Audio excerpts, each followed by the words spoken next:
오늘 처음 오신 분 계신가요? 저번에 오셨던 분들이네요. 이게 오늘 제가 이제 선생님들하고 그 대화를 나눠볼 분은 김육이라는 분입니다. 혹시 난 김육 들어봤는데? 라는 분 한번 손 들어보시겠습니까? 계시군요. 선생님도. 예, 두 분이나 계시네요. 대개는 김육이라는 사람을 대개는 잘 모릅니다. 근데 이제 이게 이분을 말씀드리기 전에 생각해 봐야 될 건 뭐냐 하면 우리가 김육이라는 사람을 모른다는 사실 자체를 좀 생각을 해봐야 됩니다. 우리 아무개를 알려면 누굴 보면 된다 그러죠? 그 사람 친구를 보면 된다 그랬죠. 그렇죠? 그러니까 우리가 어떤 사람을 알기 위해서는 그 사람이 어떤 사람들을 만나고 다니는지를 알아야 그 사람을 알 수 있지 않습니까? 그걸 조금 더 확대해 보면 우리가 이제 조선시대를 안다 그러면 조선시대 누구를 알고 있는지를 알아야 되죠. 조선시대에 누구를 알고 있는가. 예를 들어서 우리는 이제 조선시대 인물로 태계 이황 선생을, 저는 지금 안동사입니다. 태계 이황 선생을 다 얘기를 듣는데 우리가 태계 이황 선생이나 뭐 우암 송시월이나 뭐 이런 사람들을 아는데 이런 생각을 한번 해보세요. 과연 이런 사람들로 나라가 운영이 됐을까? 그러니까 그분들이 훌륭한 분인 건 맞아요. 맞는데 맨날 정치 싸움이나 하고 그 하늘의 도나 얘기하는 분들을 가지고 국가가 운영이 됐을까? 하는 생각을 한번 해볼 필요가 있습니다. 전혀 그럴 수가 없거든요. 사실은 조선은 이 근대 들어오기 이전까지를 기준으로 하면 전 세계에서 최고로 정밀한 국가를 운영하던 나라였어요. 중국하고 한국하고. 제가 처음 시간에도 말씀을 드렸지만 다른 나라는 당쟁을 할 능력이 안 돼요. 왜냐하면 당쟁을 하려면 지배층이 공부한 사람들이어야 당쟁이 됩니다. 말로 싸우기 위해서는 지식이 있어야 돼요. 그러니까 지배층이 지식인들이어야 당쟁이 되는 겁니다. 그러니까 대부분 어떻게 싸우죠? 그냥 죽여버리죠. 그러니까 오래 안 끕니다. 굉장히 조용해요. 그리고 이게 뭐 맞니 틀니 이런 말도 없어요. 그냥 이긴 사람, 진 사람은 없어지니까요. 그래서 이 김육이라고 하는 사람을 우리가 잘 모른다는 사실 자체가 사실은 우리가 좀 생각해 볼 문제예요. 왜냐하면 이 양반은 조선시대 최고의 그 관료 중에 한 사람입니다. 그리고 거의 모든 사람에게, 당대의 거의 모든 사람들에게 혜택을 줬던 사람이에요. 어떻게 혜택을 줬냐? 내든 세금의 반의 반만 받았어요. 내든 세금의 반의 반만 받고 재정개혁을 쫙 해버린 사람입니다. 그리고 여러분 큰 부패는 반드시 권력의 뒷받침이 없이는 부패가 안 됩니다.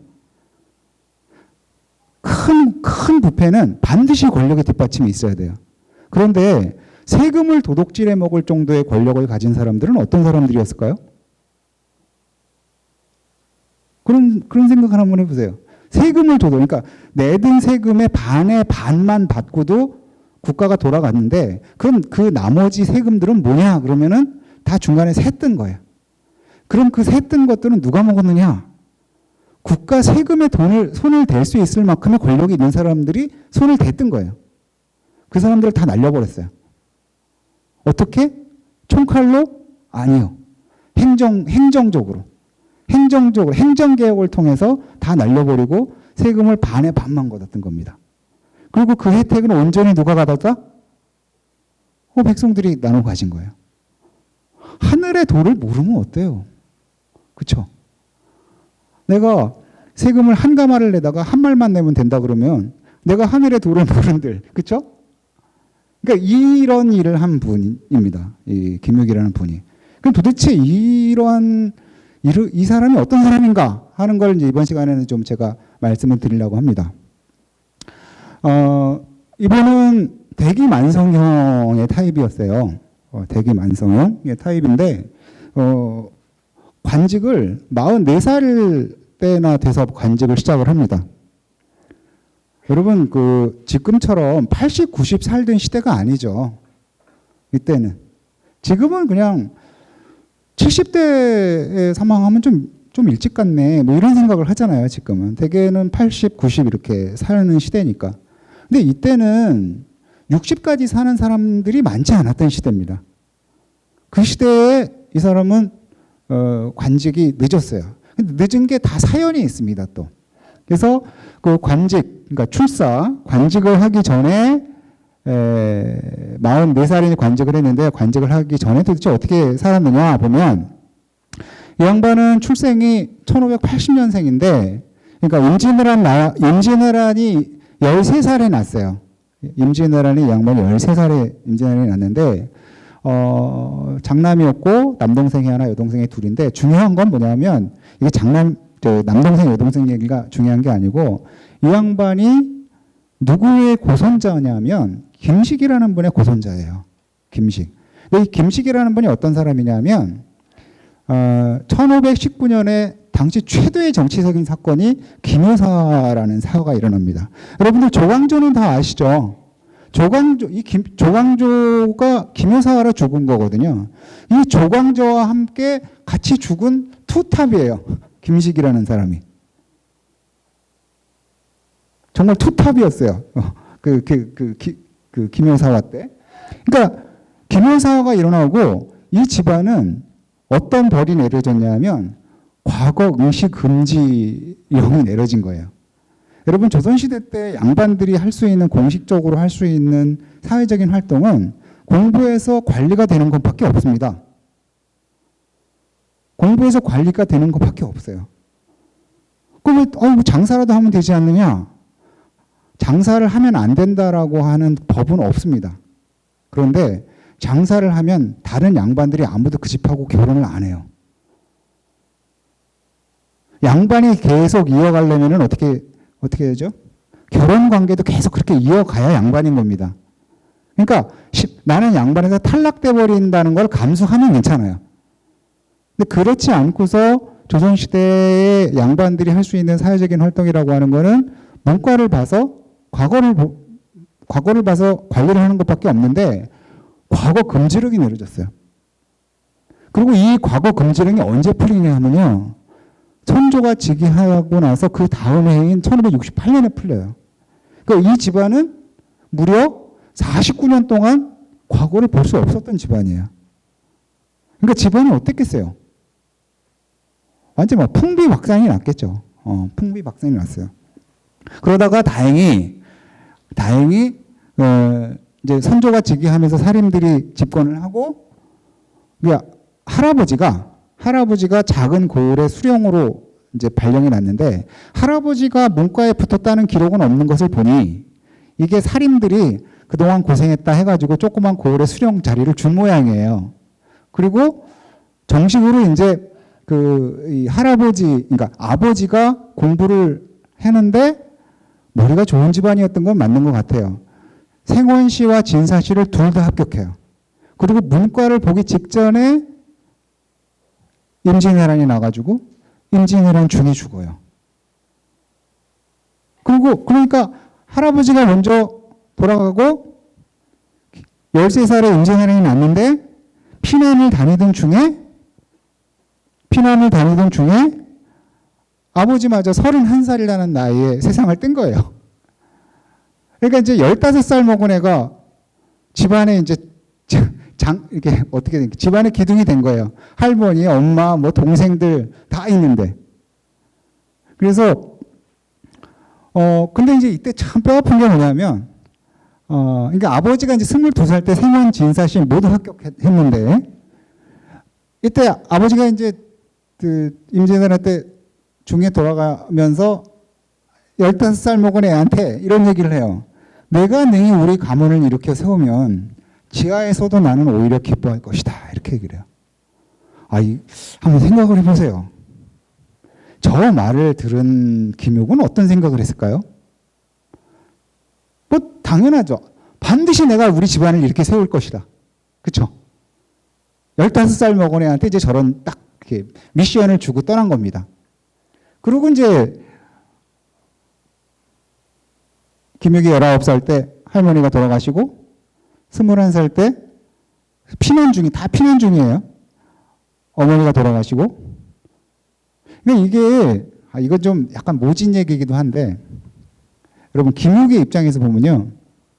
아니 돌아가시려면 한꺼번에 돌아가시면 상을 한 번만 해도 되죠.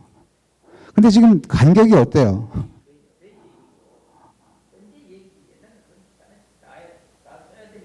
그러니까. 네. 예, 맞습니다. 그래서 근데 이제 고생한 건 어쨌든 맞잖아요. 고생한 건 맞아서 나중에 김육이 무슨 얘기를 하냐면 50년쯤 후에 부친 사망부터 8년 동안 상을 치르나 거의 죽을 뻔했다 이렇게 얘기를 해요. 이게 이제 솔직한 고백일 거예요. 근데 이렇게 되니까 시험이 늦죠. 이렇게 되니까 시험 공부를 할 수가 없는 거예요. 그래서 26살이나 돼서야 생원시 합격하고 이제 성균관에 입학을 하는데 이게 이제 성균관에 입학을 해가지고 또 문제가 생기는 게 뭐냐면 이때 이제 광해군 때였는데 이때 성균관 안에서 뭐 이 얘기는 좀 자세한 얘기는 또 다른 주제긴 한데 어쨌든 이 양반이 성균관의 일종의 반장이었어요. 반장. 그 성균관에 있는 학생들 사이에서 반장이었는데 이때 무슨 큰 어떤 사건이 이제 정인홍이라고 하는 사람이 상소를 올렸는데 상소 내용이 도저히 그 당시에 성균관 학생들이나 뭐 사람들이 보기에 이게 도대체 인정할 수 없는 내용이었습니다. 그래서 이제 정인홍을 죄를 줘야 된다 뭐 이런 상소를 쓰고 막 이랬는데 그 과정에서 이게 뭐 옛날에도 그랬지만 이 과정에서 이게 퇴학을 당할 뻔해요. 퇴학을 당할 뻔하는데 이때 다행히 그 백사 이항복 오성과 한음할 때 그 이항복하고 그 이덕형의 도움으로 그 왕이 그냥 방방 뜨고 있는 거를 그 왕을 좀 다독여 가지고 면제를 시켜줬는데 드디어 그걸로 끝나지 않은 게 광해군 5년에 개초곡사가 발생을 합니다. 이게 아주 큰 사건이었어요. 개초곡사가 뭐냐면은 그 인목대비 폐비 얘기거든요. 그러니까 조선시대에는 사실 광해군의 입장에서 생각을 해보면은 뭐 이해가 될 면도 있지만 어쨌든 조선시대에는 이후 여하를 막론하고 폐비라고 하는 거를 생각할 수는 없는 거예요. 어머니를 부정할 수는 없는 거예요. 그래서 이걸로 굉장히 많은 사람들이 귀향을 갑니다. 저번에 제가 말씀드린 대로 이원익도 이때 조금 지나서 이렇게 하면 안 된다고 계속 강력하게 주장을 하다가 귀향을 가고 이항복도 이때 이거를 이렇게 하면 안 된다고 하다가 중풍이 맞은 상태에서 귀향을 가서 그 북청 물장수 할 때 그 북청이 한양에서 천리입니다. 북청에 가서 결국 도착해서 죽고 뭐 이런 비극적인 일들이 벌어지는데 이때 김육은 자기가 자발적으로 가평의 잠곡이라는 곳으로 자발적으로 낙향을 해요. 이거를 좀 제가 좀 자세하게 말씀을 드릴 필요가 있는데 이게 뭐냐면 그 조선시대의 선비들은 우리가 생각하는 것보다 훨씬 긴장된 생활을 할 수밖에 없었습니다. 왜냐하면요. 조선시대에는 이름난 선비들을 보면은 뒤에 그 연보가 있습니다. 뒤에. 문집에 보면 연보가 있어요. 근데 연보라고 하는 내용이 어떤 거냐면요. 언제 무슨 일이 일어났는데 그때 어떻게 행동했다. 언제 무슨 일이 일어났는데 어떻게 행동했다를 다 정리를 해야 돼요. 근데 그때 처신이 한 번이라도 잘못되면 그 사람은 존경받지 못하는 겁니다. 처신이 한 번이라도 잘못되면. 그래서 조선시대 선비들이 제일 분명하게 해야 될 게 뭐냐면 출처가 분명해야 돼요. 출처. 출은 벼슬하러 나가는 게 출이고 처는 이 정권에서는 내가 벼슬을 하지 못하겠으니 물러나는 게 처입니다. 그래서 처한 위치에 있는 지식인들을 우리는 처사라고 부르는 겁니다. 처사가 저기 불교에서 쓰는 그 처사가 아니고요. 조선시대의 처사는 무지하게 명예로운 이름이었어요. 나의 생계를 포기하고 내가 대의명분을 위해서 참여하지 않겠다는 선언이에요. 이게 처사입니다. 그래서 출처가 분명하지 않은 사람들을 인정하지 않았어요. 아주 엄격한 출처관이 있었는데 이때 김옥은 이 정권에서는 나는 벼슬을 할 수 없다라고 생각하고 물러난 건데 이게 조금 과해요. 제가 볼 땐. 왜냐하면 이 사람은 관리도 아니죠. 아직 문과를 급제한 거가 아니니까 관리도 아니에요. 아직. 그런데 이 사람은 나는 지식인으로서 공부한 사람으로서 도저히 이렇게 뭉개고 나중에 얼렁뚱땅 관리가 될 수는 없다고 생각을 한 거예요. 그리고 이게 더 중요한 게 뭐냐면 보통 조선시대 양반들은 대개는 다 먹고 살 만한 집안이에요. 대개는. 그런데 이 양반의 이 결단이 더 빛나는 건 뭐냐면요. 아무 연고도 없는 곳으로 간 거예요. 그 말은 무슨 얘기냐면 자기의 결단으로 해서 빚어진 일을 내 육신을 놀려서 책임지겠다는 얘기입니다. 그래서 처음에 잠곡에 갔을 때 한 1년 정도는 토구를 파고 살아요. 토구를 파고 살고 그 다음에 한 1년 정도 지나서 초가집으로 이렇게 3칸을 짓고 사는데 당연히 아무 연고가 없으니까 자기 땅도 없겠죠. 그래서 남의 땅을 빌어서 소작을 하고 소작한 걸로 안 되니까 산에 올라가서 나무를 하고 그리고 지금도 기록이 남아있는 게 뭐냐면 그 가평에서 동대문에 아침에 성문을 열면 제일 먼저 들어오는 나무꾼이 김육이었다는 거예요. 나무를 해서 그 지게에 지고 밤새 걸어가지고 동대문에 와서 아침에 나무를 팔고 그걸로 또 생계를 꾸리고 이렇게 산 거예요, 그냥. 그러면 이 사람이 나중에 내가 언젠가 벼슬을 할 거야 라고 생각했을까요? 아니에요. 나는 그냥 이렇게 살다가 죽는 거예요. 그렇게 생각한 거예요. 내려간 게 34살인데 34살에 그러고 내려갔는데 미래를 보고서 하는 행동이 아닙니다. 여러분 조선시대 선비들이 정말 무서운 거는요. 뭐냐 하면 결과를 생각하지 않는 거예요. 이게 맞으면 결과를 생각하지 않고 그냥 하는 거지 이렇게 하면 앞으로 내게 어떤 이익이 있을 거라는 생각 자체를 안 해요. 그게 원칙입니다. 물론 하는 사람도 있었겠죠. 꽤 많은 사람이 있었지만 적어도 원칙은 뭐냐면 그런 생각을 안 하는 거예요. 그런 생각을. 그래서 이 양반은 자기가 어떤 정치적인 책임도 질 필요가 없는데 성경과 인생 신분으로 딱 내려가는. 그러니까 아주 서늘한 출처관을 가지고 있는 거예요. 이게 정말 우연인데 이게 나중에 대동법을 관철할 때 아주 결정적으로 중요한 힘이 됩니다. 이게. 이때는 본인도 몰라요. 그게 그렇게 풀려나갈 줄. 근데 이제 제가 다 말씀을 드리겠습니다. 그래서, 여기서 한 가지 더 우리가 주목할 건 뭐냐면요. 여러분 한번 생각해 보세요. 여러분 이제 저도 그런 경험을 했고, 여러분도 아마 다 아실 겁니다. 집이 되게 어려워, 시골에서. 그래서, 근데 공부를 되게 잘해. 그래서 서울에 갔는데 애들은 뭐 독재 정권 물러나라고 난리야. 하지만 나는 집안을 이렇게 세우는 게 먼저야. 그래서 남들은 뭐라고 하든 열심히 법을 열심히 해서 사법고시를 붙는 거야. 그랬죠? 그 의식화는 대학에 가서 받은 의식화가 셉니까? 아니면 엄마 아빠한테 받은 의식화가 셉니까? 진짜 의식화는 엄마 아빠한테 받은 의식화가 더 센 겁니다. 원래. 근데 이 양반은 여러분 이렇게 다 하고 서울에서 가평으로 내려갈 때 이 사람의 머릿속에 무슨 생각이 들었을까요? 아버지의 유언이 막 있었겠죠. 중요한 건 뭐냐면 이분이 대의명분 앞에서 부친의 유언을 넘어가 버린 거예요. 이게 아주 중요한 겁니다. 이게. 예. 그래서 출세보다는 명분을 선택했다. 그리고 그 명분을 선택한 결과 자기는 예상을 한 거예요. 내 육신을 놀려서 먹고 산다. 예. 아주 화끈한 사람입니다, 이 양반. 그래서 이 얘기 이제 그래서 이제 10년간 이렇게 삽니다. 그러니까 광해군 5년에 이렇게 내려가서 광해군 15년에 인조반정이 나거든요. 그래서 이때 진시입니다, 이게. 약초캐로 구름 뚫고 산 올라갔고 낚시한 뒤 달빛 안고 돌아왔지. 낚시를 왜 했을까요? 반찬해야죠, 반찬. 그렇죠? 나무하는 늙은이나 동사꾼과 세월이 오래되면 사귐이 깊었고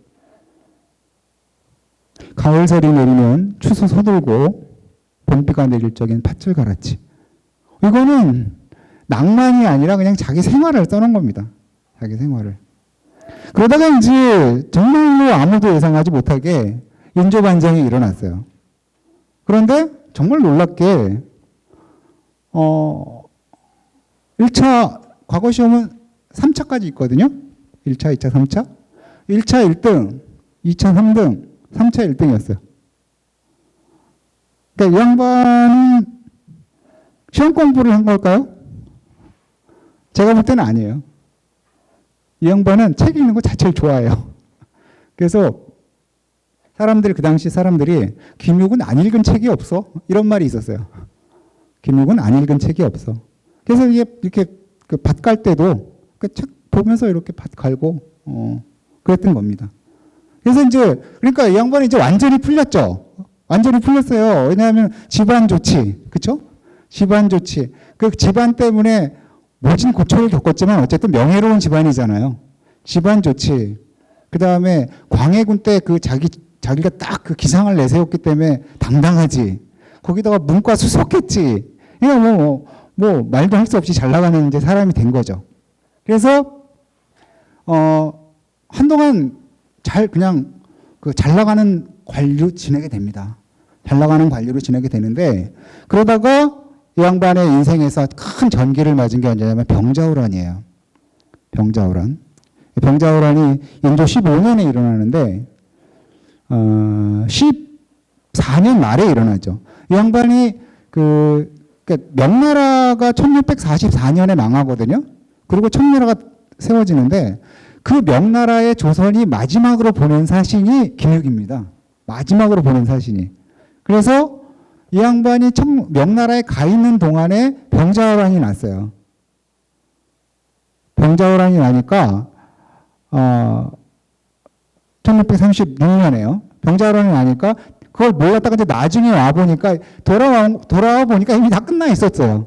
그러니까 이때 이 병자호란에 대해서 이 양반은 엄청난 위기감을 가졌어요. 이게 나라가 이 개혁을 안 하더니 이런 수치를 당하는구나 라고 엄청난 위기감을 갖고 있던 차에 갔다 와서 받은 그 다음 관직이 어디냐면은 충청도의 관찰사로 이제 그 지금으로 말하면 도지사로 내려간 거죠. 내려가서 가만히 문서를 열람을 해보니까 여기에 앞에 권반이라고 하는 사람이 만들어 놓은 대동법에 관한 문서가 있었던 거예요. 자, 이게 지난 시간에 제가 말씀드렸던 거 아마 기억을 다 못하실 텐데 인조가 즉위하자마자 대동법을 막 실시하려고 해요. 인조가 즉위하자마자. 근데 그때 실패하게 되죠. 실패하는데 그때 그거를 책임졌던 사람이 누구냐 하면은 권반이라는 사람이었어요. 그러니까 그게 실패하고 그 다음에 그 권반이라고 하는 사람이 다음 발령지가 충청도 관찰사인데 온 나라에 실시할 수 없다면 충청도에서만이라도 실시하자라고 해서 이 사람이 충청도에 와서 다 자료를 모아가지고 또 문서를 만들어 놨다가 문서만 만들어 놓고 또 실시하지 못했는데 그러고 나서 10년쯤 있다가 와서 문서를 보니까 이거 실시해야 된다. 이거를 실시해야 지금 굶주린 백성을 구제할 수 있는 거다라고 이제 이때 김욱이 대동법을 만나게 됩니다.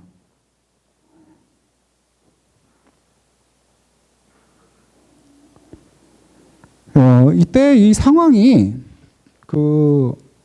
여러분 그 당시 사료에 보면요 어떻게 표현이 되냐면요. 제가 과장이 아니라 그냥 한문으로 이렇게 딱 쓰여 있는 게 뭐냐면 이러다 나라가 결단이 나겠다 이렇게 써 있어요. 이러다 나라가 결단이 나겠다. 왜 그런 상황이냐면 1637년에 조선은 청나라한테 전쟁을 해서 패했죠. 패해서 패하고 난 다음에 1636년에 패하고 난 다음에 좀 전에 말씀드렸듯이 청나라가 명나라를 무너뜨린 게 1644년이에요. 그러면 청나라가 명나라를 무너뜨리기 위해서는 엄청난 전쟁 물자가 필요했겠죠. 그 엄청난 전쟁 물자를 어디서 다 끌고 갔냐면 조선에서 끌고 간 거예요. 그러니까 청나라가 전쟁 배상금으로 조선에 물린 그 금액이 정말 어마어마한 금액을 물렸던 겁니다. 그러니까 이게 조선 재정이 거의 그냥 박살이 난 상태가 되고 정부가 무슨 비축하고 있는 것도 없으니까 그게 다 민생 백성들한테 직접 거둬야 되는 상황이 되니까 민생도 파탄이 나서 당시의 관료들이 이러다가 나라가 망하겠다 이런 표현이 나와요. 근데 참 아이러니가 뭐냐면요. 여러분 개혁이라고 하는 거는요. 잘 나갈 때 하는 개혁은 없습니다. 이게 나라가 참 신기한 게 개혁은 잘 나갈 때 하는 게 아니고요. 위태로울 때 하는 게 개혁입니다. 위태로울 때 개혁을 하면 안 망하고 위태로운데도 개혁을 안 하면 망하는 겁니다. 보통 그래요. 여러분 우리나라에 그 재벌 개혁이 한 번 있었습니다. 언제 있었냐면 IMF 때 있었어요. IMF 때 나라가 거의 망할 뻔했죠. 그렇죠? 그때 재벌 개혁이 한 번 있었어요. 그래서 외국에서는 그런 말까지 합니다. 한국은 참 운도 좋다. 한국의 IMF는 재앙을 가장한 축복이다. 뭐 이런 얘기를 해요. 그 택도 없는 소리가. 그런 위기에 개혁을 한 거지 안 했으면 망하는 거죠. 근데 이때가 그랬던 겁니다. 이 당시에 청나라 사신이 얼마나 많이 왔냐면요. 연평균 2.3회가 왔는데 한 번 오면은 평균 한 달 반씩 머물렀어요. 그러니까 거의 청나라 사신이 계속해서 오면서 계속해서 뜯어가고 있는 상황이었던 거예요. 그러니까 이거는 이래서는 정상적으로 해결이 안 되니까 이때 이제 개혁을 하는 게 해야 되는 상황이었던 거죠. 근데 이제 이때 이미 그러다가 1649년에 김육이 사망을 하는데 1649년에 김육이 나이가 70세였어요. 70세. 그래서 보통 조선시대에도 치사라는 게 있습니다. 치사. 뭐냐면 자발적인 은퇴예요. 자발적인 은퇴. 보통 70이 되면 은퇴를 합니다. 그래서 김육이 원래는 49년도에 은퇴를 하려고 그랬는데 이 사람의 마지막, 그러니까 이건 참 운인데 이 사람의 마지막 직책이 뭐냐면 예조판서예요. 그러니까 예조판서면 뭐냐면 왕이 죽으면 그 왕의 그 장례를 다 총괄을 하는 게 예조에서 하는 겁니다. 그러니까 장례를 다 총괄한 게 김육이었던 거예요. 그리고 김육 생각은 뭐냐면 난 이거 끝나면 이제 은퇴한다 라고 생각하고 있었는데 은퇴를 장례가 딱 끝나자마자 이제 효종이 왕이 됐잖아요. 효종이 우의종으로 딱 발령을 내버리는 거예요. 근데 그게 이유가 있었어요. 왜 이유가 있었냐면 병자론이 끝나고 난 다음에 그 당시에 소현세자하고 세자가 소현세자죠. 소현세자하고 동생인 복림대군. 복림대군이 여러분도 아시겠지만 그 효종이죠. 복림대군이 당시 포로로 청나라에 끌려갔었어요. 당시 청나라의 수도가 어디냐면은 지금의 심양입니다. 한자로는 심양이라고 쓰고 중국말로는 선양이라고 그러는데 거기가 이제 그 청나라의 원래 수도였는데 거기서 인질 생활을 했었어요. 그런데 그때 소현세자가 끌려가면서 그 아들도 소현세자의 아들도 같이 끌려가는데 김육이 그 아들의 선생으로 임명이 됐었어요. 그래서 한 1년 정도를 심양에서 소현세자 복림당원하고 같이 생활을 했던 겁니다. 그때 이제 연이 맺어진 거예요. 근데 그때 복림대군하고 김육이 꽤 가까웠던 것 같아요. 시를 주고받기도 하고 막 이랬으니까요. 그러니까 이게 그런 인연이 있는 상태에서 이제 인조가 돌아갔을 때 예조판서니까 장례를 다 주관을 하고 나서 물러나려고 해보니까 이제 그 효종 임금이 김육을 우의정으로 탁 발령을 내버린 거예요. 그러니까 이때부터 이제, 그러니까 사람이 잘 모르겠는, 운명이라는 게 모르는 게요. 끝났다고 할 때가 정말 끝난 건지는 나중에 돼봐야 합니다. 그러니까 김육은 이때, 가만히 보면 김육은 이때 자기 생은 이걸로 끝났다고 생각을 했던 것 같아요. 근데 그 순간에 이제 우의정으로 딱 임명이 되니까 사직상소를 올려요. 사직상소를. 근데 이 사직상소도 참 재밌는 게 뭐냐면요. 보통 정승으로 임명이 되면 한 3번쯤 사직상소를 올립니다. 3번쯤. 그리고 이제 2번쯤 거절하고 3번째에 이렇게 수락을 하죠. 그게 이제 품위가 있는 거예요. 그런데 김육은 무려 7번이나 그걸 거부를 해요. 그러니까 가만히 보니까 진짜로 물러날 생각이었던 것 같아요. 거부를 하는데 6번째 거부를 하고 7번을 거부를 하고 8번째 오케이를 해요. 근데 그게 뭐냐면 좋다. 그럼 나도 조건이 있어. 라고 하고서 내가 우의정을 하면 반드시 이거는 해야 돼. 라고 조건을 내걸어요. 되게 희한한 사람입니다. 조건을 내걸어요. 근데 특히 웃긴 게 뭐냐면요. 첫 번째가 재정개혁이에요. 여러분 사직상소를 올릴 때요. 다른 사람들은 어떻게 올리냐면요. 첫 번째 조건이 그겁니다. 성심을 바르게 하시고 정치에 성실하게 임해야 됩니다. 뭐 이런 얘기를 해요. 맞는 얘기죠. 그런데 이거는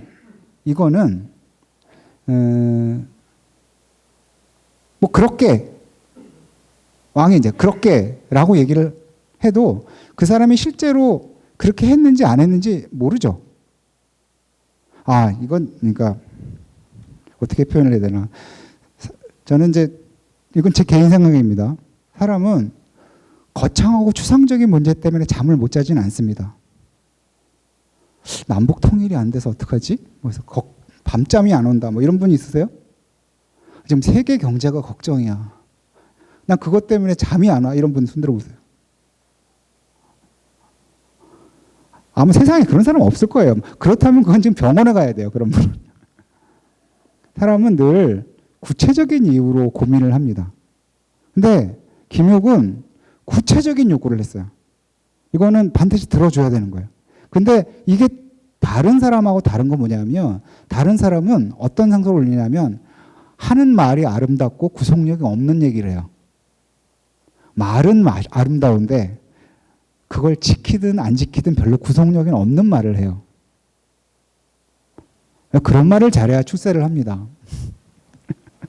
여러분 그 출세한 사람들의 특징을 가만히 보면요. 아무 내용이 없는 말을 그럴듯하게 하는 능력이 있어요. 그거 하루아침에 되는 게 아닙니다.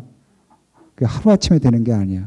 어떤 꼬투리도 잡히지 않게 하지만 뭔가 있는 것처럼 얘기를 하는 그 능력이 없으면 출세하는데 상당히 지장이 있습니다. 자, 근데 이 양반은 7번을 거절하고 딱 요구한 게 뭐냐면 재정개혁, 무슨 군비 문제, 뭐 이런 얘기를 해요. 이게 무슨 얘기죠? 이건 반드시 해야 된다는 얘기예요. 그러니까 이거를 받아본 효종은 어땠을까요? 마음이?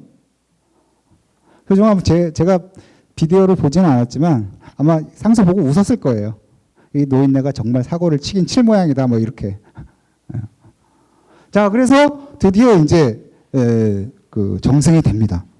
근데 이때 정승이 됐을 때 아주 복잡한 일이 벌어져요.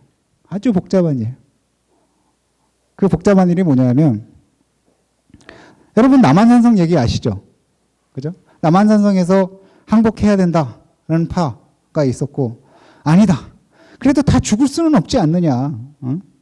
그 최명길과 저기 김상원의 그 영화로도 만들어졌던. 그런데 그때 그 남한산성에서 청나라한테 항복하는 거를 반대했던 사람들은 그 이후에 다 고향으로 내려가 버렸어요. 고향으로 내려가면서 한마디 하고 내려갔어요.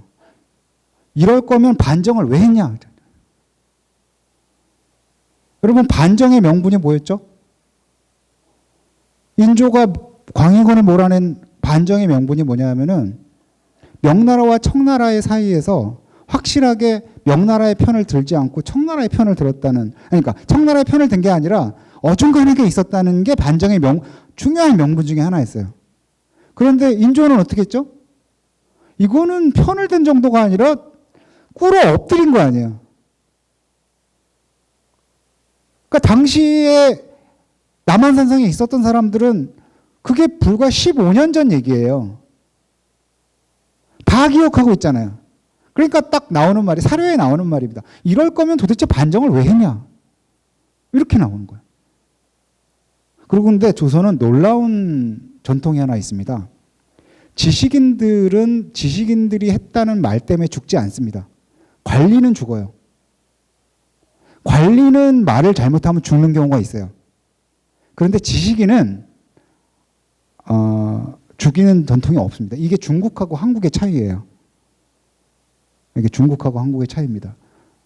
여러분, 중국은 민주화가 안 될 겁니다, 아마. 왜냐하면 명나라, 청나라 때 그런 전통이 없어요. 여러분, 조선은, 이건 좀 격가지 얘기인데 정말로 어이가 없는 게요. 조선 막 건국하고 건국할 당시에 임금들은 얼마나 무서운 임금들이었겠어요. 사실은 건국을 한 사람들은 건달이에요. 그럼 모범생이 아니고 건달이에요, 그 사람들은. 근데 그 사람들을 경연을 하면서 앞에 딱 앉혀놓고 경영관이 이런 얘기를 해요. 실록에 나오는 얘기예요. 임금보다 높은 게 하늘이다. 이렇게 얘기를 해요. 하늘은 저 푸른 하늘이 아니라 이치이다. 이렇게 얘기를 해요. 무슨 얘기냐면 당신이 아무리 임금이어도 이치 아래에 있는 임금이지 이치보다 높이 있는 임금이 아니다. 이렇게 얘기를 해요. 근데 그거를 왕이 받아들여요. 그렇죠? 이거 되게 놀라운 일입니다. 중국은 택도 없는 얘기예요. 그거는. 다 죽여요, 그냥. 여러분, 그 저항도요, 어느 정도 여지가 있어야 저항을 합니다. 다 죽여버리면 저항을 못해요. 다 죽여버리면. 근데 조선은 지식인을 죽이지 않는 전통이 있어요. 그래서 그게 아주 나중에 희한한 방식으로 나타나는 게, 조선이 망했을 때 여러분들 중에도 읽어본 적이 있을지 모르겠는데, 매천야록을 쓴 매천황현이라고 하는 사람은 나라가 망했을 때 자기 스스로 생아편을 삼키고 죽거든요. 근데 그때 써놓은 글이 그거예요. 나는 관리가 된 적이 없기 때문에 죽어야 될 이유가 없다. 하지만 조선이 잘했든 못했든 그침없이 500년 넘게 해왔던 일이 있다면 선비를 보호한 일이었다. 나라가 망한 순간에 나라와 함께 명을 함께하는 선비가 없었어야 말이 되느냐? 라고 딱 죽어요. 네. 그러고 죽습니다. 그렇게 죽은 사람이 70명쯤 돼요. 조선이 망했을 때. 네. 보통 나라가 아니에요. 보통 나라가 아니에요. 그래서 어쨌든 이렇게 병자호란이 딱 났을 때 그 화해를 반대하고 내려간 사람들에게 인조는 그들의 임금일까요? 아닐까요? 임금이 아니에요. 근데 그 인조의 뒤를 이어서 왕이 된 효종 같은 경우에는 더 곤란한 게 뭐냐면 이들이 지식인 사회를 장악하고 있어요. 이들이. 그러니까 조선을 제대로 통치하기 위해서는 이들의 협조를 받을 수밖에 없는 거예요. 그래서 자기가 왕이 되자마자 당시 지식인 사회의 총수가 누구냐 하면은 김집이에요. 그리고 이 당시에 이 김집의 두 제자가 송시열과 송준길인데 40간 넘었을 약간 꼬마 때였어요. 김집은 이때 70이 넘었고. 그러니까 이제 송시열과 송준길을 데리고 김집이 올라왔는데 이 김집이 당시 조선 사림의 영수였던 거죠. 근데 원래는 이 사람한테 국정에 참여해달라고 초청을 했을 때 효종은 이 사람들이 나올 거라고 생각을 못했어요. 못했는데 딱 좀 나와서 나를 도와달라고 얘기를 하니까 올라온 거예요. 그러니까 효종의 입장에서는 어떻겠어요? 아주 잘해야 돼요. 이 사람들한테 아주 잘해야 되는 거예요. 그러니까 사림에 대한 효종이 극진한 대접을 해요. 이때. 그래서 오자마자 바로 종이품 예조 참판에 임명을 해요. 여러분 이게 얼마나 파격적이냐면요. 보통 나중에 조선 후기에 제하에 있는 선비들이 벼슬을 받았다고 해가지고 이제 뭐 영광스러운 일이라 그러죠. 영광스러운 일이에요. 그런데 그때 받은 벼슬을 보면 보통 구품이에요. 보통 구품. 이품이라고 하는 건 상상도 할 수 없는 직책인 거예요. 그래서 예조 참판에 딱 임명을 하고 서울 치료에 필요한 물자도 다 지급을 하는데, 근데 김집은 자기가 나오면서 괜히 나온 게 아니라 이 사람도 목표가 있었던 거예요. 그 목표는 뭐냐면 청나라에 복수하는 거예요. 청나라에 복수하는 거. 그리고 이 사람들이 생각하는 정치는 뭐냐면 누가 집권하는 거예요. 국가의 목표는 청나라에 복수하는 거고, 그렇기 위한 정치의 핵심은 뭐냐면 누가 집권하는 거예요. 자기들이 집권해서 청나라에 복수하는 게 이 사람들의 정치예요.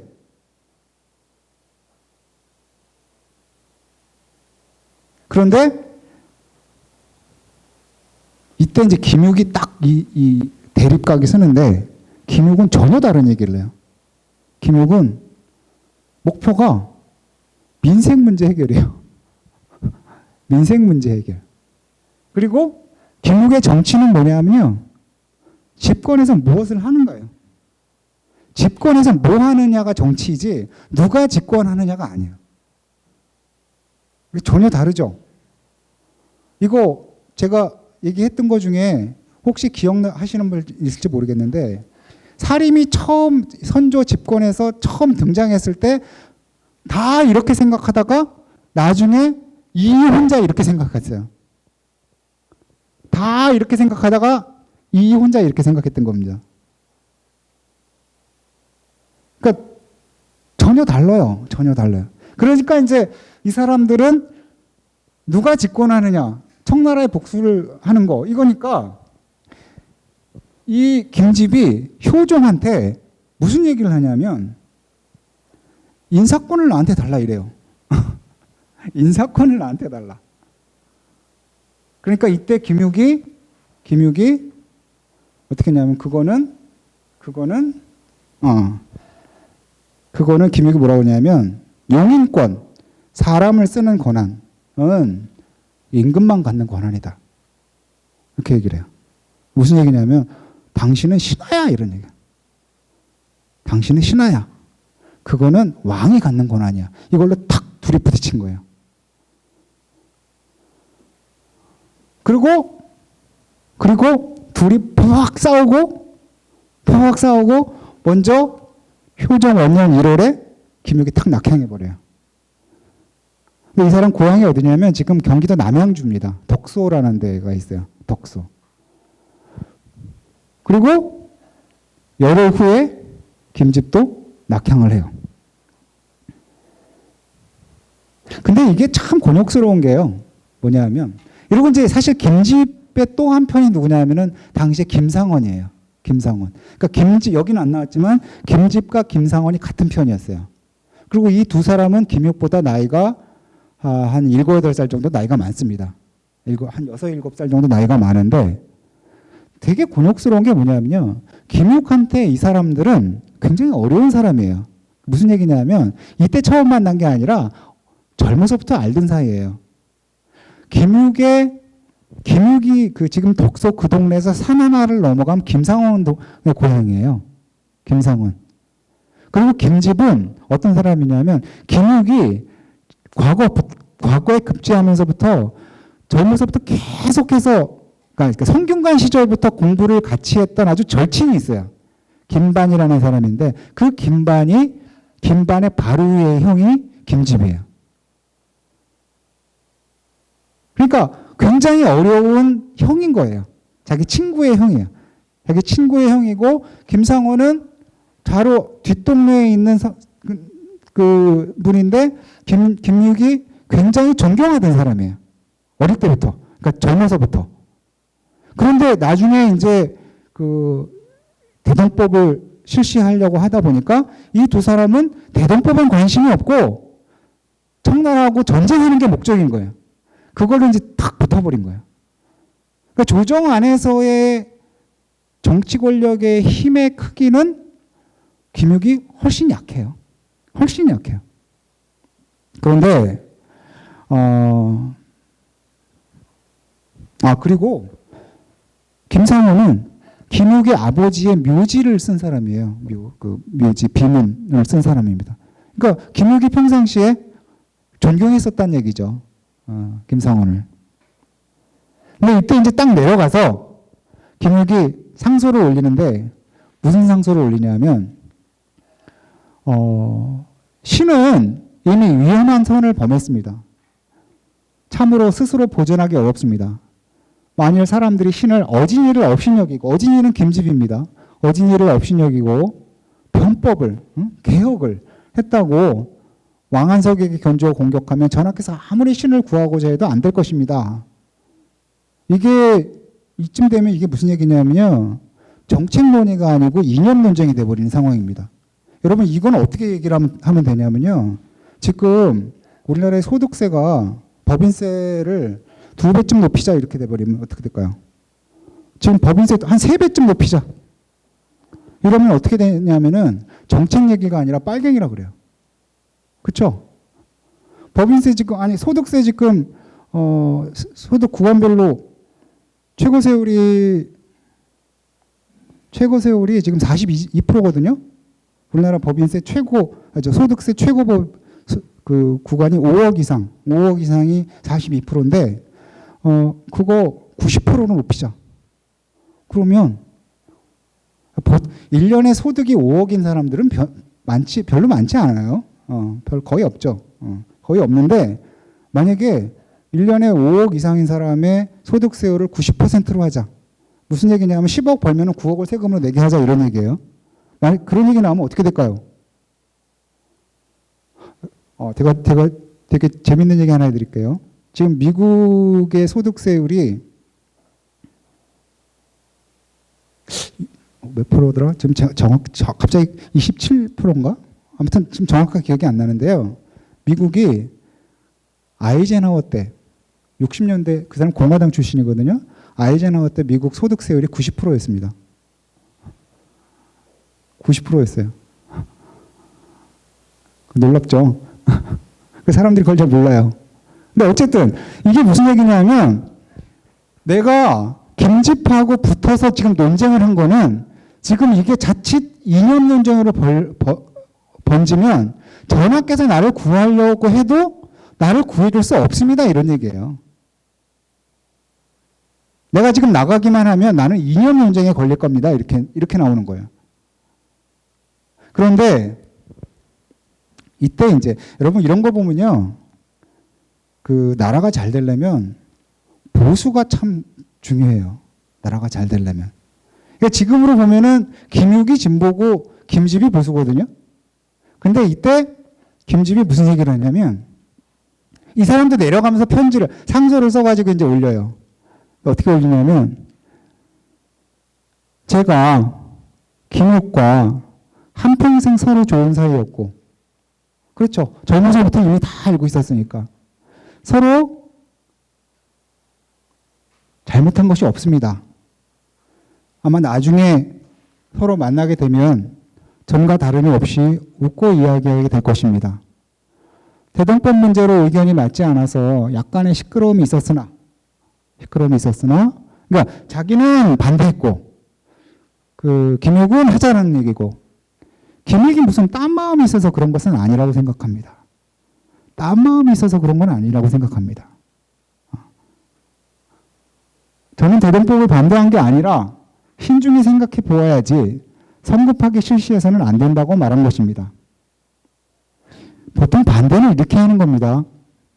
여러분 정책 반대를 나는 반대한다라고 얘기하는 사람은 아무도 없어요. 정말 반대하는 사람은 신중하게 하자 이렇게 얘기를 해요. 그 말은 신중하게 해야죠. 근데 그 말이 반대한다는 얘기입니다. 옛날 군자들은 출처와 영역을 함께 해도. 자, 이 말이 무슨 얘기죠? 아까 제가 말씀드렸죠? 조선시대 선비들이 가장 중요한 게 출처다. 출처다. 출처를 같이 했다는 얘기는 무슨 얘기예요? 정치적인 입장이 원칙이 같다는 얘기예요. 영역을 같이 한다. 출처가 같으니까 영역이 같겠죠. 당연히. 출처와 영역을 함께 해도 의견이 서로 다를 수 있고, 또 의견이 달라도 서로 얼굴을 붉힐 일이 없었습니다. 자, 이게 굉장히 중요한 말입니다. 제가 이제 다시 해석을 하면 이런 얘기예요. 그래, 김욱은 대동법을 하자고 그러고 나는 반대해. 하지만 그거는 정책 문제일 뿐이야. 사상 문제는 아니야. 나는 그와 생각이 다르지만 나는 그와의 우정을 소중하게 생각해. 그리고 여기에는 안 나오지만 다른 데는 어떻게 나오냐 하면은 그는 우리 중에 한 사람이야. 이렇게 얘기를 해요. 그는 우리 중에 한 사람이야. 자, 제가 여러 선생님들한테 한번 말씀드려 볼게요. 김집이 왜 이렇게 생각했을까요? 김집이 왜 이렇게 생각했을까요? 한 가지밖에 없어요. 34살에 서늘한 결기를 보였기 때문에 그래요. 저놈은 서늘한 놈이야. 저놈은 자기의 이익이나 미래에 계산되는 이익을 위해서 결정하는 놈이 아니야. 그리고 저거는 나도 못해. 저런 짓은 나도 못해. 여러분, 김집 그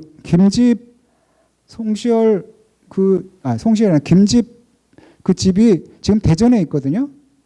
혹시 가보신 분, 도남서원을 가보신 분이 있을지 모르겠는데 그 도남서원이 김집의 영정에 있어요. 김집하고 그 아버지인 김장생하고 이렇게 몇 사람의 배양이 되어 있는데 도남서원을 가보면 도산서원에 글쎄 도산서원이 굉장히 아담하게 느껴져요. 그리고 거기서 좀 안쪽으로 들어가면 그 집안 가족묘가 있거든요. 거의 왕릉들 같아요. 거의 왕릉들 같아요. 예? 어디요? 아닙니다. 마을 한가운데 아니에요. 이쪽으로 혹시 나와야 돼요. 거기는 혹시 그 송중길 그 집 갔다 예, 마을 한가운데 아닙니다. 예. 그래서 그러니까 이게 뭐냐면 김욱이 34살에 보여줬던 그 서늘한 결기를 김집은 알고 있는 거예요. 그러니까 이게 그냥 그는 우리 중에 하나라고 말을 하는 거죠. 그러니까 이게 왜 중요하냐면 김집이 이렇게 말하는 순간에 이게 살인 전체의 가이드라인이 돼요. 이 이상은 말하지 마 이런 얘기예요. 김집이 이렇게 얘기한 거는 이 이상은 말하지 마 이렇게 돼요. 그러면 여기서 되게 중요한 게 뭐냐면요. 김욱이 이렇게 얘기하죠. 변법을 했다고 비판을 하면 지금 말하면 빨갱이라고 비판하면 전하께서 아무리 신을 구하고자 해도 안 될 것입니다. 이 말은 무슨 얘기냐면 김집은 이거는 이념 문제가 아니라 정책 문제다라는 얘기를 하니까 이제 왕이 어떻게 할 수 있게 된 거예요. 왕이. 조선은 되게 무서운 사회였어요. 이렇게 툭툭 하는 말들이 다 이렇게 다 연결이 됩니다. 예. 그래서 그러니까 제가 아까 말씀드렸듯이 개혁이라고 하는 게 앞으로 밀고 나가진 거고 보수라고 하는 게 좀 뒤에서 땡기는 건데 여러분 자동차하고 똑같아요. 여러분 브레이크만 있는 차는 사고는 안 나지만 차가 아니죠. 엑셀레이터가 없고 브레이크만 있으면 차예요, 그게. 근데 엑셀레이터만 있는 차는 어때요? 그거는 한 번 밟고 죽겠죠. 좋은 차는 뭐예요? 밟으면 쫙 나가고 그 다음 브레이크를 밟으면 딱 서고, 그쵸? 그러니까 개혁이 되려면 개혁파도 중요하고 보수파도 중요해요. 그래서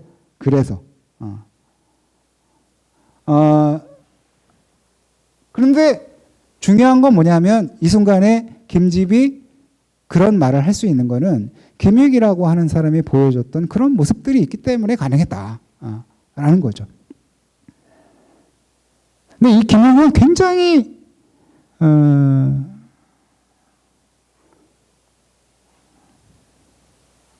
굉장히 나중에 이제 그 대동법을 충청도에서 처음 이제 시작을 합니다. 시작을 하고 여러분 조선시대에는 어떤 정책이 있으면 반드시 그거에 관한 매뉴얼이 딱 나옵니다. 매뉴얼이 딱 나오는데 그 매뉴얼의 서문을 김익이 딱 써요.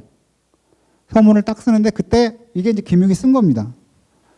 이 일을 시작하자는 처음의 말은 비록 내가 꺼냈지만 제공이라고 하는 건 무슨 얘기냐면 여러 동료들 이런 뜻입니다. 여러 동료들이 알맞게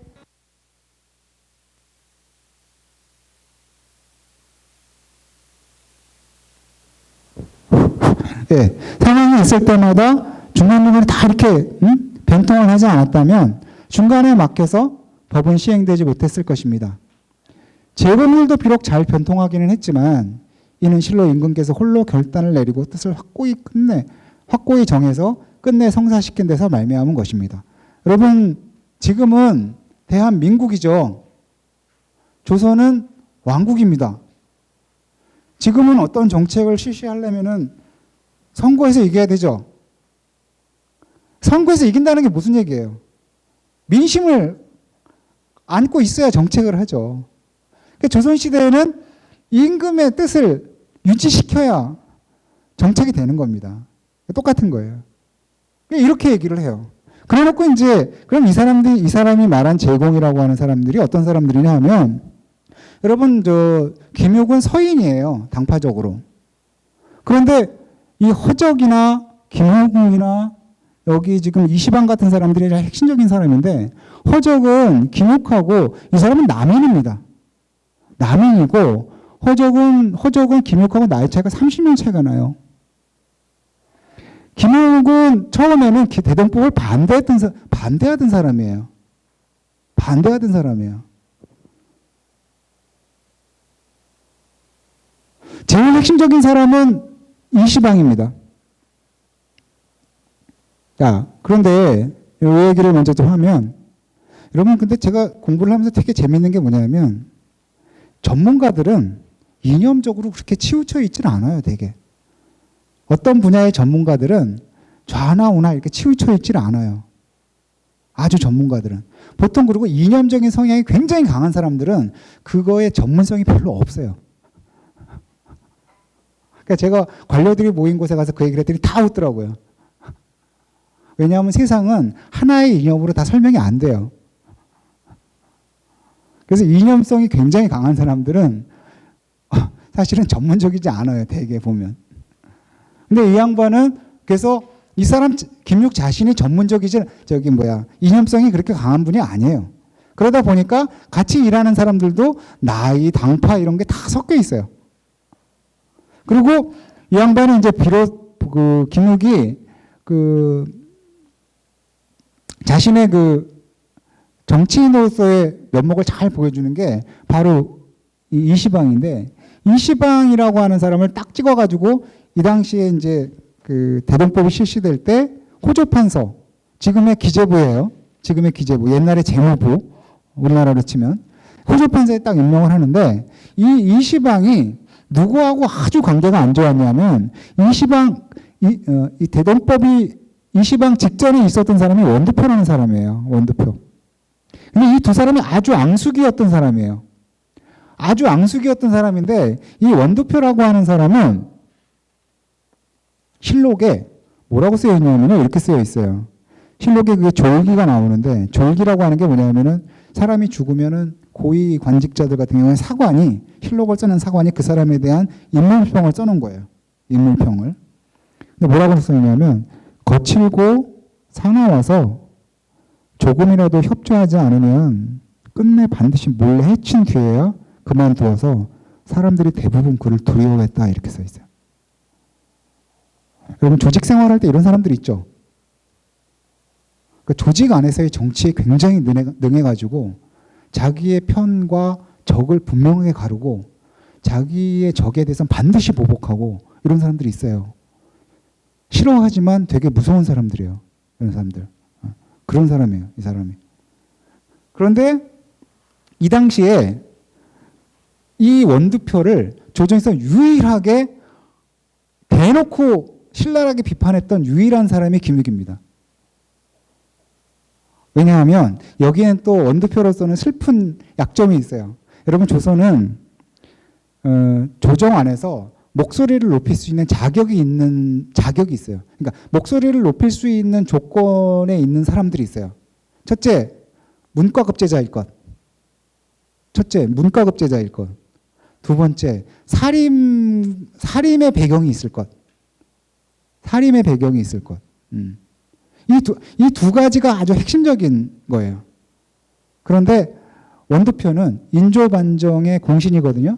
근데 이 사람은 무인 출신이에요. 무인 출신이고 살인적인 배경이 없어요. 그러니까 배후에서 공작을 하는 데는 굉장히 능한데 무대 앞에 나가서 뭔가를 대표성을 가지고 발언을 하기는 그런 조건을 갖고 있는 사람은 아닌 거예요. 근데 이때 김유기 정말 능수능란한 게 걸 볼 수 있는 게 이 사람을 막 사정없이 비판을 하면서 김유기 이시방을 호접하면서 동시에 어떤 행동을 하냐면 또 하나 있다. 왕실 출신. 이게 무슨 얘기냐면은 이원익 제가 말씀드릴 때 얘기를 했죠. 조선은 임금의 왕자가 있으면 왕자의 4대 손까지는 문과를 볼 수 없게 했다고 그랬죠. 그리고 5대째 내려가면은 양반이 되는 거예요. 왕실 사람이 아니라 양반이 되는 거예요. 그래서 문과를 볼 수 있는데 이렇게 양반 출신들이 문과를 봐서 꼬맹일 때는 문과를 봐서 젊었을 때는 다른 관리들과 아무 차이가 없는데 보통 판서급까지 올라오면 그 다음부터는 굉장히 요직으로 그러니까 판서급까지 올라오면 굉장히 갑자기 힘이 확 실려요. 그러니까 우리 문중 사람이다 이런 얘기예요. 왕실에서. 그래서 조선에서는 왕실 출신이거나 이원익처럼 사림 출신이거나 문과 출신이어야 되는 거예요. 근데 이제 원두표는 아무것도 아니었던 거예요. 그러니까 원두표한테 제일 부족한 건 뭐냐면요. 명예와 배경이에요. 명예와 배경. 그래서 이때 김유기 무슨 행동을 하냐면 이 대동법 문제로 원두표를 아주 사정없이 몰아붙이는 때에 원호의 시장을 작성해요. 이게 무슨 얘기냐면 원호라고 하는 사람이 원두표의 할아버지인데 시장이라고 하는 게 시호거든요.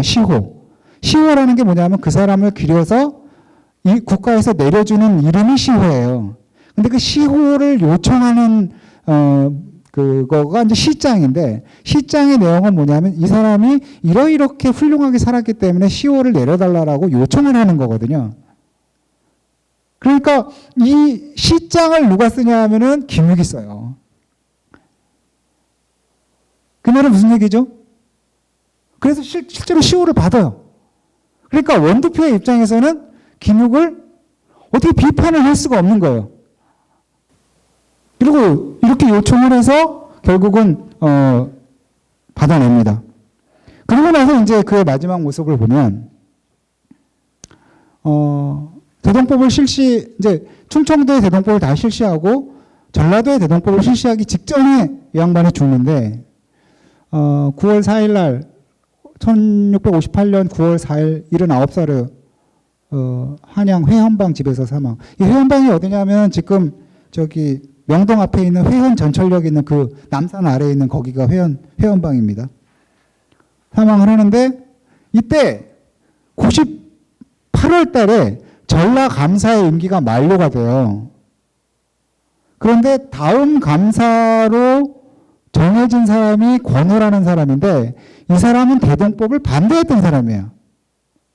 그러니까 김옥은 요청을 해가지고 이 사람을 쫓아내고 직전에 충청도 관찰사였던 서필원이라고 하는 사람을 대신 갈아쳐요. 왜냐하면은 대동법을 해본 사람, 해야 된다고 생각하는 사람으로 자리를 바꿔버린 거예요. 네. 그러니까 요청을 해서, 임금한테 요청을 해서. 그래서 그러고 나서는 이 양반이 8월 26일 날 마지막 상소를 올립니다. 근데 이제 상소를 올릴 때 자기가 쓰지를 못하고 자기가 누워있고 자기 손자인 김석주라고 하는 나중에 그 손주가 그 문과 장원하는데 그 김석주한테 그때 이제 한 17, 8살쯤 되는 손주한테 이제 쓰게 하죠. 거기 보면은 이렇게 써 있습니다. 호남의 일에 대해서는 신이 이미 서필원을 추천하여 맡겼는데 신이 만일 갑자기 죽을 경우에 아마도 하루아침에 돕는 자가 없게 되어서 일이 중도에 폐지되고 말까 염려됩니다. 그가 하직 인사를 하고 떠날 때, 자, 이건 무슨 얘기냐면 조선시대 관리들은 지방의 수령, 지방 수령이든 관찰사든 떠나기 전에 임금한테 사원 숙배를 하고 떠나죠. 이렇게 인사를 하고 떠나면 그때 이제 임금은 만나서 당부할 거 당부하고 이렇게 이제 보내게 됩니다. 그걸 사원 숙배라고 합니다. 떠날 때 전하께서는 힘쓰도록 격려하여 보내주어 신의 뜻을 맞출 수 있게 해주소서. 신이 아뢰고 싶은 것은 이것뿐만이 아니라 병이 위중하고 정신이 어지러워서 대략 만분의 1만 들어서 우러러 성상께 아뢰입니다. 황공함을 금치 못하겠습니다. 마지막 말이 결정을 내려주시기 바랍니다. 이렇게 써요. 그리고 나서 9월 3일 날 9월 4일 날 죽는다 그랬죠. 9월 3일 날 같은 동네에 영의정이 살고 있었어요. 영의정한테 사람을 보내서 내가 여기까지 해놨으니까 당신은 내가 왕한테 여기까지 요청해놨고 당신은 여기서부터 이후는 당신이 알아서 책임을 져라 라고 연락을 하고 그 다음날 딱 죽어요. 이게 실록에 나오는 얘기입니다. 놀랍죠? 79 먹은 노인네가 그래서 역시 이제 이 사람이 죽었을 때 조선왕조 실록에는 또 졸기가 나옵니다. 뭐라고 나오냐면 사람됨이 강인하고 과단성이 있으며 품행이 단정 정확하고 나라를 위한 정성을 천성으로 타고 태어나 이 일을 당하면 할 말을 다하여 남들이 하기 어려운 말을 피하지 않았다. 여러분 직장 생활을 할 때 남들이 하기 어려워하는 일은 남들이 말하기 어려워하는 일은 나도 못하죠. 그죠? 남들이 하기 어려워하는 일을 하면 어떻게 돼요? 여러 가지 문제가 생기죠. 예. 평소에 백성을 잘 다스리는 것을 자신의 임무로 여겨서 정승이 되자 새로 수행한 것이 많았다. 충청도와 전라도의 대도법은 그가 건의한 것이다. 다만 자신감이 너무 지나쳐서 처음 대동법을 의논할 때 김직과 의견이 맞지 않자 김육이 불평을 품고 여러 번 상소하여 김집을 공격하니 사람들이 단점으로 여겼다. 딱 지적하잖아요. 딱 지적해요. 그가 죽자 상이 탄식하기를 어떻게 하면 나란 일을 담당하여 김육과 같이 확고하여 흔들리지 않는 사람을 얻을 수 있겠는가? 라고 하였다라고 절기에 나오는데 실록의 다른 부분에는 또 이렇게 나와요. 효정이 내가 밤에 잠을 자다가 갑자기 김육이 죽었다는 생각을 하면 잠이 확 깬다는 거예요. 밤에 자다가 맞아 김육이 죽었지. 그러면 잠이 확 깬다는 거예요. 이런 아무튼 임금이 이렇게 얘기를 하는 사람이에요. 그래서 이제 결론을 보면 김육은 어떻게 도대체 개혁에 성공을 했냐. 여러분 조선은요 한 사람이 개혁을 하자고 해서 성공할 수 있는 나라가 아닙니다. 그걸 알 수 있는 거는 정작 효종이 평생 하려고 했던 거는 북벌이었어요. 북벌. 근데 못했습니다. 임금이 하려고 해도 안 돼요. 그러니까 합의가 돼야 되는 거예요. 합의. 그리고 김육은 그러면 뭘 했냐? 정치인으로서 그러니까 이걸 얘기를 하면 뭐냐면 최초에 여러분한테 제가 이 일을 얘기를 할 때 이인은 비전을 제시했어요. 어디로 가야 된다. 뭘 해야 된다. 그것도 매우 중요하죠. 그게 첫 출발이니까. 하지만 마지막에 완성시킨 것은 이 사람입니다. 마지막에 완성시킨 사람. 그리고 마지막에 완성시키는 건 뭘로 완성시켰느냐? 정치로 완성시키는 겁니다. 그러니까 정치는 굉장히 중요해요. 그래서.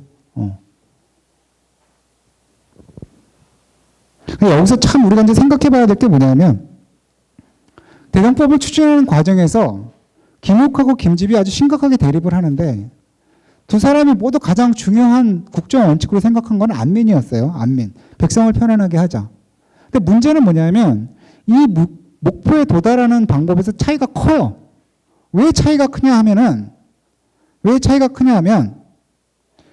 각자 살아왔던 삶이 달라요. 삶이 달라요.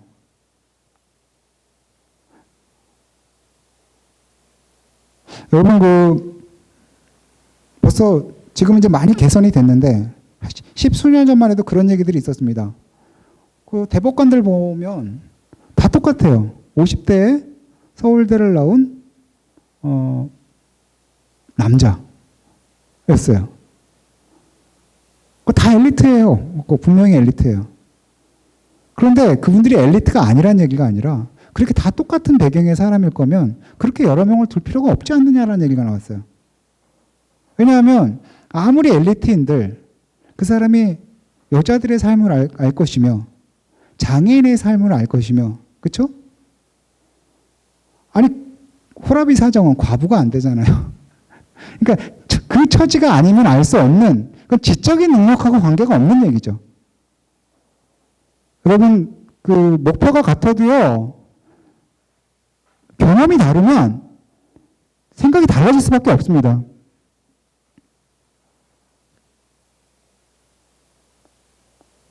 그런데 여러분, 개혁이 될 때 늘 반복해서 나타나는 게 뭐냐면요, 두 가지로 나눠줍니다. 늘 개혁에는. 첫 번째는 뭐냐면 이 제도를 바꿔야 된다고 생각하는 사람들이 있고요.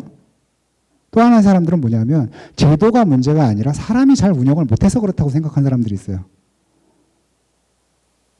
지금 제도도 충분한데 그 제도를 잘 운영하지 못하기 때문에 그렇지 이 제도가 문제가 아니라는 사람이 있고, 이 제도가 문제라는 사람이 있어요.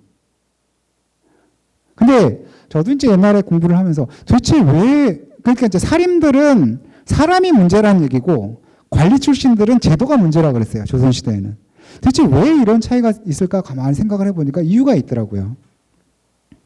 어떤 이유냐면, 사림들은 지방에 살고 있잖아요. 자기 고을에서. 자기 고을에서 있는 문제는 자기만 잘하면 돼요.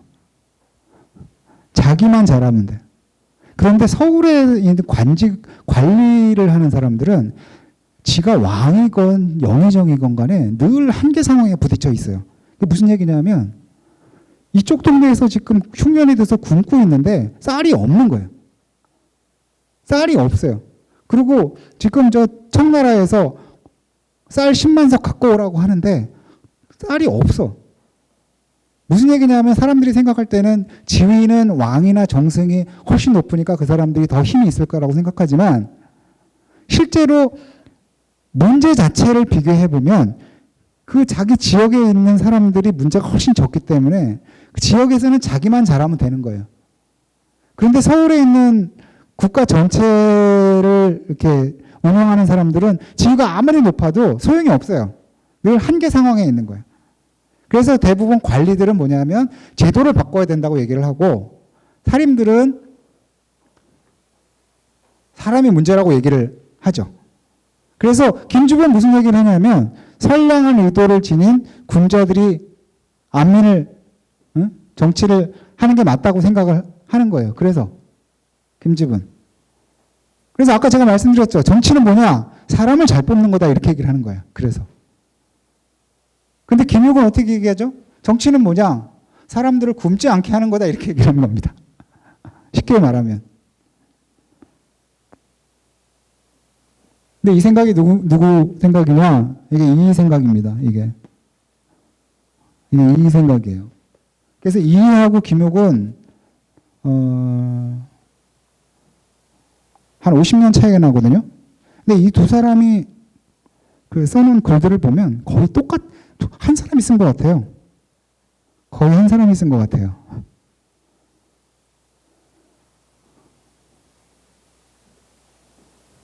자, 그러면 마지막으로 우리가 생각해 봐야 될 게 뭐냐면, 김육이 대동법을 추진할 수 있는 힘, 김육이 개혁을 성공시킬 수 있는 힘은 어디서 나왔냐? 이게 되게 함께 하기가 어려운 거죠. 살인의 마음을 가진 관료의 경험을 겸비한 사람이에요. 살인의 마음을 가진 관료의 경험을 겸비한 사람. 올바른 원칙을 가지면서도 그 일에 대한 전문성이 있는 사람이에요. 요즘식으로 바꾸면 뭐냐면요, 김욱은 전문성을 가진 원칙주의자예요. 네. 보통 원칙주의자들은 전문성이 없습니다. 아까 제가 말씀드렸듯이. 그리고 전문성이 있는 사람들은 대개 원칙이 없어요. 전문성이 있는 사람들은 나라가 없어도 돼요. 어느 나라에 가서도 살 수 있어요. 여러분, 우리나라에 사법고시 붙은 사람은 돈 없이 미국에 이민 가면 그 마켓에서 이렇게 물건 팔아야 되지만, 자동차 정비하는 사람은 여기서 정비하다가도 미국 가도 정비하면 됩니다. 그렇죠? 그렇습니다. 그렇습니다. 여러분, 통일이 어려운 이유가 뭐예요? 자리가 두 개 있는 걸 하나로 만들어야 되는데, 그죠? 자리가 두 개 있는 걸 하나로 만들어야 되는데, 그게 통일이잖아요. 그런데 그 하나 있는 자리에 있는 사람들이 그거 말고 다른 자리에 아니, 쉬운 말로 얘기해서 북한의 노동당에 무슨 뭐라고 하는 사람이 통일이 되면 그 사람이 통일되고 난 다음에 직업을 얻을 수 있겠어요? 할 줄 아는 거는 말밖에 없는데. 그쵸? 그래서 전문가들은 이념이 별로 필요가 없어요. 왜냐하면 어디 가든지 그러니까 어디서든지 써먹을 수 있는 전문성이 있는 사람들은 이념이 별로 필요가 없어요. 그래서 근데 굉장히 겹치기 어려운 건데, 김욱은 전문성을 가진 원칙주의자예요. 이거 굉장히 어려운 일입니다. 굉장히 어려운 일이에요. 그래서 전문성을 가진 관료이기 때문에 이 일을 추진했지만, 그 마지막 개혁의 깔딱고개에서 김집이 했던 말이 뭐라 그랬죠? 그는 우리 중에 하나다. 우리들 중에 하나다. 라는 말을 했다 그랬죠. 그게 우리는 원칙이 같아. 이런 말인 거죠. 만약에 그때 김집이 틀었으면 어떻게 됐을까요? 개혁 안 돼요. 개혁 안 되는 거예요. 그래서 이거는 이제 이걸로 제가 준비한 거는 대략 다 말씀을 드렸고요. 그래서 저는 이제 마지막으로 말씀드리고 싶은 거는 뭐냐면요. 조선이라고 하는 나라는 상당히 전문적인 집단에 의해서 운영이 됐고, 굉장히 많은 사람들의 헌신에 의해서 유지가 됐던 나라입니다. 근데 우리가 사실은 조선을, 그건 이제 학자들의 책임이 제일 큰데, 그 조선을 좀 제대로 알려야 되는데, 그러지 못했던 책임이 있죠. 그래서 이제 저도 나름대로 어쨌든 그런 기회가 있을 때마다 말씀을 드리는데, 그래서 제가 되게 아쉽게 생각하는 거는 조선시대에 대해서 여전히 부정적인 시각이 되게 많아요. 그래서 꼭 그렇지는 않다라는 말씀을 드리는 걸로 일단 제 강의는 마치도록 하겠습니다.